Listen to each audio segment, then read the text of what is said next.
Hello and welcome back to Good Game Nation, where we bring you all things TCG. My name is Preston. I'm here with Sam. Say hello. Hello, we're here with news. No, meta. No. Yeah, What are we it's doing? meta. It's Yeah. meta. It's Meta Monday, baby. We're jumping into some really interesting decks we found over that we've curated over the last few weeks. We've been covering a lot of set two because we're actually getting some really cool tournaments happening over here in the US. But we wanted to jump back to Japan in set three just to start feeling out where the meta is going and look at some interesting decks. And I think we found three really fun ones to talk about. Yeah, absolutely. Given with the wallpaper and probably on the thumbnail, we did find a set 3 Dofi. Dofi in the East has been very there and not there and very low quantity, but this one is quite interesting, so we wanted to go over it and kind of dig deeper into it.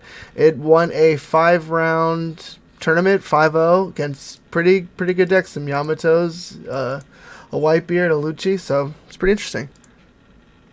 Yeah. And here is the list. Perfect.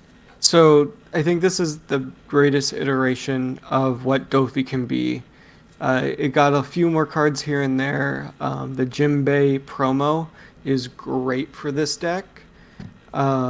Just to have a Jimbei that is Warlords is a huge plus because we didn't get it until this promo. Um, but also it got a few other cards like the Gecko Vanilla. Super cool to see that people are actually playing it as it was designed. So I'm happy to see that people are still trying it. And I know set three, there's going to be Dofi players in the U.S. and around the rest of the world, because it's still being played in set two, even though I don't think we saw any set two Japan Dofis. So good blueprint going forward for us. Yeah, I think it has a pretty good basis in its warlord mechanic. The warlords we got are strong enough to keep it going. It's just maybe missing a searcher. That would probably set this deck through the roofs. But we keep adding good universal blue cards here and there. The Kaya from set three. I really love this Soge King. It completely replaced the starter deck Doflamingo. It didn't really work with the mechanic anyway. It was just the best 7 drop, but not anymore. And the 3,000 worlds, this is a lot of aggression towards lower drops, and then the end game is higher drops. This deck doesn't really let you keep anything on the board. Really cool control. I guess Dofi's always been a little bit of control, but really cool version of this, and I love to watch it grow with each set. I know the West is absolutely going to love this leader probably in the third set. Yeah, I love seeing Kaya. If Kaya is not in your blue deck, I think either the mechanic that you're playing into is so pigeonholed that you don't need a great one drop that draws two, and I can't see it is what I'm trying to say. Um, and then yeah, like you were saying, all of these cards, a lot of them are either checking the top of your deck or removing the cards from your board and putting them back to your hand or your deck, which is putting a card back to the bottom of your opponent's deck is just probably the rudest thing you can do in this game. Because at least with bouncing to your hand, you can then play it again if it makes sense, or you can counter out if it has a counter. But putting it to the bottom of your deck, that card's gone. You're never seeing it again. Uh, it's yeah, the rudest thing I think you can do. So I like that this deck is almost exclusively bottom of the deck with Jinbei, Mihawk. I think Bon Clay might also do it. Yeah. It, Um, it works really Incredible. well. Yeah, it works really well, I think, into this meta right now, too, with all this very aggressive decks. This send back to your bottom is probably very frustrating, considering a lot of the drops that are coming out of these Zoros, the Aces, and the new gates are 5 drop, usually tops. They're playing the Marcos, and that's kind of it. And this deck sends most of those guys away, so I can see where this guy kind of fits in a counter met style. So it's pretty cool. Same thing with 3,000 Worlds, that hits hmm most of the deck. So yeah, this Yeah. is really cool into that meta. Yeah, the only deck that might see a card that gets into the bottom of their deck is Law because they play every searcher that has been given to those two colors. So you Yeah, can actually cycle your whole deck in Law. But every other deck, it's pretty aggressively The Yeah, rudest thing you can do. I love it. yeah. I'm here for it. It feels very dopey. Feels very dopey. Mhm. Next on this railroad of fun, we're looking for anything purple. That was the theme. We were just hoping to show any purple here today because we don't get to show it. And we found our very funny friend Magellan still hanging out in set 3, not in flocks. This is definitely a single bird, but it's here. Did well in the tournament. It did come out on top. And let's go ahead and dive into this one. Yeah, so this is more Sadie focused. I mean, I say this one like there's ones to compare it to. Hmm. Um, but in set 3, you get a couple more Jailer Beast so that Sadie's value goes up. Um, Also, by being a 2K, it's a good card to play into. So you get a couple extra Jailer Beasts that have decent effects, and it makes this deck interesting at best, I think. Yeah, tech wise, I think this deck got a huge buff. I think this, I'm gonna butcher its name, but the Rhino, the Minorosaurus, Yeah. is a draw two, discard one on KO. This is an incredibly threatening card comparing to the other Jailer Beasts. The other ones are a ramp. That's the only way this deck can ramp is through these Jailer Beasts. So it's really, really important to hit these guys. But getting draw from Sadie on top of a potential threat, I guess, is pretty huge. So you have a lot of speed potential with this deck. That's one of the huge upsides, I think. And then the searching power, I think, is another little underrated. I think having Hannibal and a stage. Stages are still very difficult to remove. There's only one card in the game, and it's not being played. So towards the end of the game, a little later, it becomes better and better. Hmm. Yeah, I completely forgot that the stage actually was useful. Um, it's just like I hate on purple so much that I forget what the cards do. Hmm. It's one of the few colors that I'm like, I don't really need to commit this to memory Yeah. because I'm most likely not going to see a Magellan. And if they're playing Impel Down, that's just a like a double decker screw you to my memory. But the deck has good cards. The X Drake is great. It's a 2K that screws with your opponent's hand. Magellan is a good character. All things considered, the best thing that came out of set 2 for purple was the Magellan character card and Hell's Judgment. And then it's playing really good set 1 cards with the rest of their high drops. So I can see how this deck does work, and with the Jailer Beast giving you that ramp, all the minuses that you do every time they get KO'd, you get something back for that. Um, the leader effect is silly.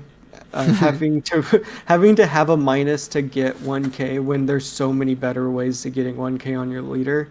Yeah. Um, but this deck is trying its hardest to do it. Yeah. So it's really interesting. Good on them for doing well in a tournament. Yeah, yeah. I think again, it kind of fits this weird anti-meta. Can I be Whitebeard or can I not be Whitebeard? And we saw Magellan do well in set 2. There was a tournament where it did top 16, I think it was. And the reason it did well is because these cards are pretty decent into Whitebeard.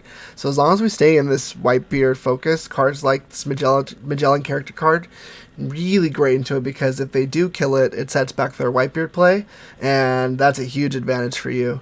Mhm. And if you do minus them, Magellan hits 6K as well, so you don't actually have to commit a Dawn to hitting Whitebeard.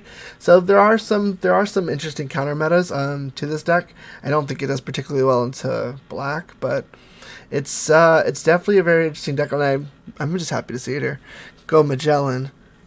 Yeah, someone's playing it again like it was designed to be played, just playing straight archetype. Yeah. Really cool to see. Yeah. Next, we are featuring one of the channel's probably more notorious leaders. We talk about it and hype it up the most, but we never get to feature it until today. We have a Zed that did really well in this tournament, 5-1, and it's running just good cards. These are just great cards, I think. It just took the best cards that it could play, and it's playing them. That's true. Out of the purple cards, it's 2 ramp cards, and they're both 3 drops. Um, and Queen, which is probably one of the best set 1 cards, most universal set 1 cards at least, coming from the starter deck. And then the rest of the cards are split between set 2 and set 3 black. Uh, go ahead and take it away because I don't know where to start with this deck because it's really awkward to me at least. Yeah, I think we have really annoying cards here, and we chose these over other very annoying cards. They could have gone very more frustrating to deal with if they wanted to, but we have a lot of destruction in the top end. Gark, Akainu, Kuzan. These are very they're gonna pop your board. That's what they do. We have very annoying cards to remove in our blockers of Borsalino and Fukuro.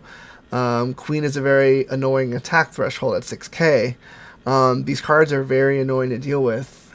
These are the advantages that Z had in set 2. The game is a little slower. I wouldn't say it's just died in speed, but the tempo of this deck is more in range, I believe. And the benefits from Khalifa and Fukuro are just wonderful. This blocker is enormous. You have to go through it. So it makes that other deck we just looked at, like being able to remove all these guys, you're not going to be able to remove this one. And Khalifa is a wonderful 2K coming out of black, so I think most of them are going to be playing cards like these. It's a pretty cool iteration, I think.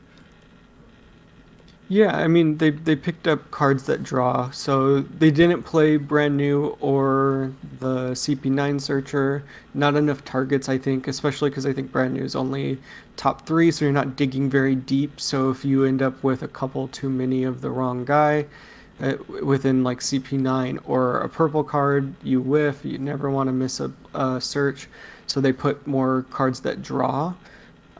Queen, Khalifa, Kuzan all draw a card or two, just to keep the deck moving. Because if not, it's just I don't know how you play a deck without some type of deck movement, either with searchers or tons of draw power.